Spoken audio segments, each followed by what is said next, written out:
Assalamualaikum warahmatullahi wabarakatuh. Di sini kami kelompok 4 akan mempresentasikan hasil diskusi kelompok kami mengenai multi kriteria ability assessment atau MCUA.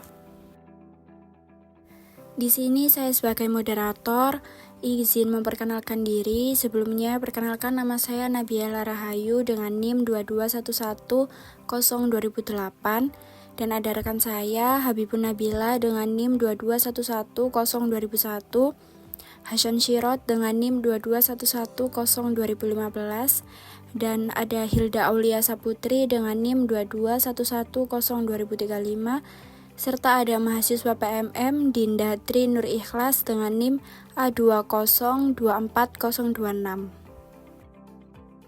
Baik, yang pertama ada metode MCUA, suatu teknik atau suatu cara yang digunakan untuk membantu tim dalam mengambil keputusan atas beberapa pilihan alternatif.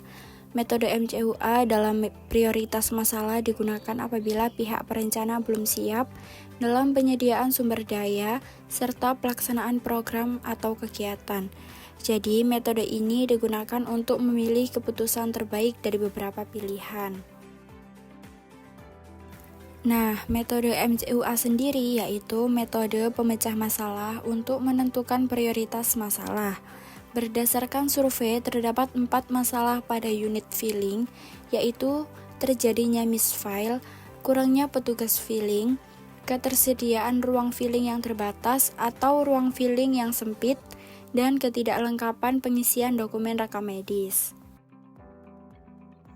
Yang selanjutnya langkah analisis yang dimana yang pertama itu mendapatkan kriteria, yang kedua melakukan pembobotan kriteria, yang ketiga memberikan skor masing-masing kriteria terhadap masing-masing masalah, yang keempat mengalihkan nilai skor dengan nilai bobot. Langkah analisis. Menetapkan kriteria merupakan suatu yang dianggap sebagai akibat atau pengaruh yang signifikan dan spesifik dari suatu masalah. Dengan menetapkan kriteria, digunakan batasan untuk menyaring alternatif sesuai kebutuhan. Kriteria yang digunakan ialah kegawatan masalah, besar masalah, dan tren. Menetapkan kriteria ada 3, yaitu yang pertama ada kegawatan, yang kedua ada besar, dan yang ketiga ada tren. Kegawatan sendiri ialah semakin gawat suatu masalah kesehatan, maka nilai bobotnya juga semakin tinggi. Dan yang besar ialah semakin banyak yang menderita akibat karena suatu masalah kesehatan, maka nilai bobotnya juga semakin tinggi. Selanjutnya tren, yang dimana tren terjadi apabila semakin sering suatu masalah kesehatan muncul, maka nilai bobotnya semakin tinggi, yang dimana ketika suatu masalah kesehatan menunjukkan tren peningkatannya, misalnya jumlah kasus meningkat secara signifikan. Hal ini menunjukkan urgensi yang lebih tinggi untuk mengatasi masalah tersebut. Selanjutnya nilai bobot. Nilai bobot berkisaran 1-5, di mana nilai yang tertinggi adalah kriteria yang mempunyai bobot 5. Bobot 5 paling penting, bobot 4 sangat penting sekali, bobot 3 sangat penting, bobot 2 penting, bobot 1 cukup penting. Selanjutnya contoh metode MCUA. MCUA dapat digunakan untuk menentukan penyebab masalah terpilih. Penggunaan matriks MCUA, misalnya kelompok pemecah masalah menemukan situasi yang penyebab masalahnya belum jelas, sedangkan pengumpulan data yang lebih baik tidak mungkin dilakukan.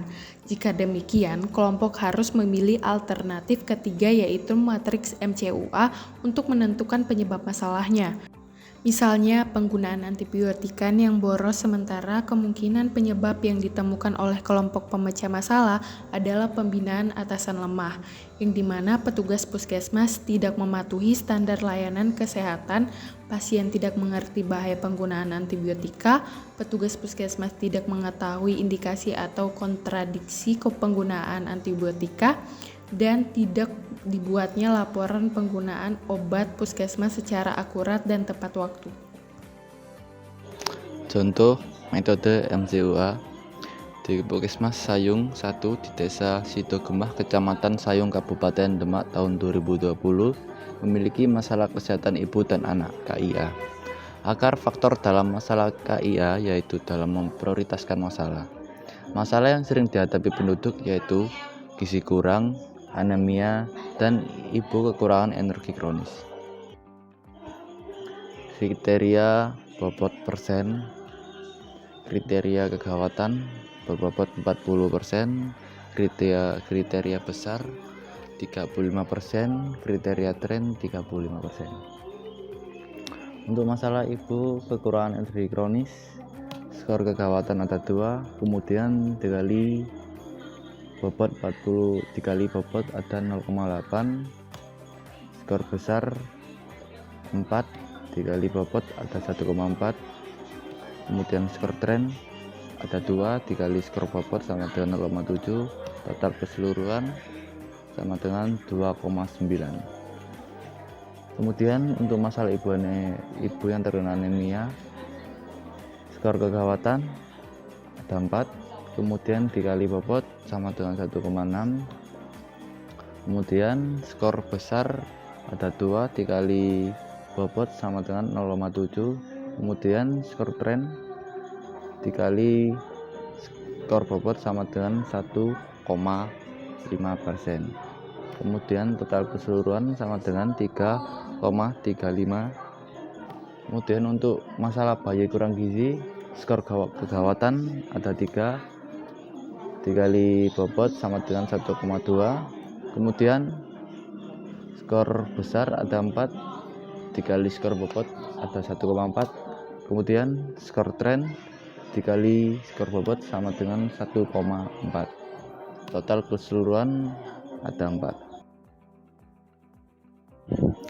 Berdasarkan pemberian nilai bobot pada masing-masing masalah yang merupakan prioritas masalah, yang pertama yaitu gizi kurang ada 4, yang kemudian anemia ada 3,35, dan ibu kekurangan energi kronis 2,9. Selanjutnya yaitu contoh problem tree dari masalah KIA.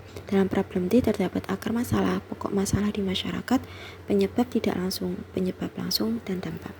Krisis ekonomi, politik, dan sosial menjadi akar masalah yang menjadi sektor hulu penyebab masalah. Jika kebijakan politik baik di level nasional ataupun daerah jika tidak berwawasan gizi, tentu ini akan berdampak buruk. Selain itu, masalah krisis ekonomi dapat mengancam terhadap masalah gizi dan pangan. Sebagai contoh, suatu daerah arah kebijakannya hanya fokus pada pembangunan gedung-gedung, pagar kantor, dan mempercantik ibu kota daerah, sehingga anggaran kecil untuk sektor lain. Hal ini akan melahirkan masalah yang akan menjadi penyebab utama masalah gizi, yaitu pengangguran, inflasi, kurang pangan, dan kemiskinan. Kurang pemberdayaan wanita dan keluarga menjadi pokok masalah karena apabila seorang wanita dan keluarga yang kurang pendidikan, pengetahuan, dan keterampilan dapat memunculkan banyak sekali permasalahan kesehatan seperti masalah KIA. Penyebab tidak langsung yang pertama yaitu ketersediaan pangan di tingkat rumah tangga. Masalah ini sering ditemui di beberapa rumah tangga yang memang tidak memiliki ketersediaan pangan sehingga anak balitanya mengalami gizi kurang. Ketersediaan pangan di tingkat rumah tangga ini adalah akibat dari pokok masalah.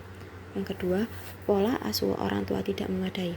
Pola asuh yang salah dari orang tua sehingga menyebabkan balita kurang gizi merupakan akibat dari faktor rendahnya pendidikan, sehingga penyebab tidak langsung ini merupakan buah dari akibat pokok masalah. Yang ketiga, sanitasi dan air bersih atau pelayanan kesehatan tidak memadai. Apabila sanitasi kebersihan lingkungan tidak memadai, maka akan banyak muncul penyakit yang disebabkan dari kurang air, misal gatal-gatal, banyak nyamuk, dan lalat. Pelayanan kesehatan tidak memadai merupakan penyebab tidak langsung dari masalah gizi. Jika kita melihat pelayanan kesehatan ini dipengaruhi oleh akses masyarakat terhadap pelayanan kesehatan masyarakat, kualitas pelayanan kesehatan, serta ketersediaan tenaga kesehatan. Jika akses masyarakat ke fasilitas kesehatan dibangun dengan baik dan tidak sulit dijangkau, tentu masalah kesehatan tersebut bisa diatasi. Kemudian, ketersediaan tenaga kesehatan dan kualitas pelayanan sangat bergantung terhadap kebijakan daerah. Apabila daerah memiliki dana untuk peningkatan kualitas tenaga kesehatan melalui pelatihan dan sebagainya, apakah daerah mampu memenuhi kebutuhan daerah akan tenaga kesehatan dan menambah tenaga kesehatan yang tentunya ini memerlukan dana. Terkait ini sangat bergantung pada kebijakan daerah. yang menjadi penyebab langsung yaitu 1. Konsumsi makanan tidak seimbang. Ini dipengaruhi oleh ketersediaan pangan dan pola asuh orang tua. Beberapa kasus yang terjadi, orang tua tidak mampu memberikan kebutuhan gizi balita karena tidak adanya ketersediaan pangan di keluarga. Namun, ada juga orang tua yang mampu memenuhi kebutuhan gizi secara ekonomi, akan tetapi karena pola asuh yang salah, akhirnya kebutuhan gizi balita tidak terpenuhi. Makanan yang diberikan kepada balita adalah makanan tidak bergizi. Yang kedua yaitu penyakit infeksi. Infeksi penyakit memang dipengaruhi oleh pelayanan kesehatan tidak mampu mengakses ke pelayanan kesehatan sehingga saat anak sakit menjadi lebih parah dan berdampak pada gizi buruk. Bisa juga karena pola asuh seperti memberikan makanan yang tidak terjamin kebersihannya sehingga menimbulkan infeksi pada balita. Dan terakhir yaitu dampak yaitu kurang gizi.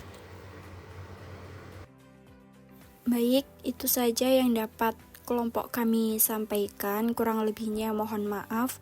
Wassalamualaikum warahmatullahi wabarakatuh.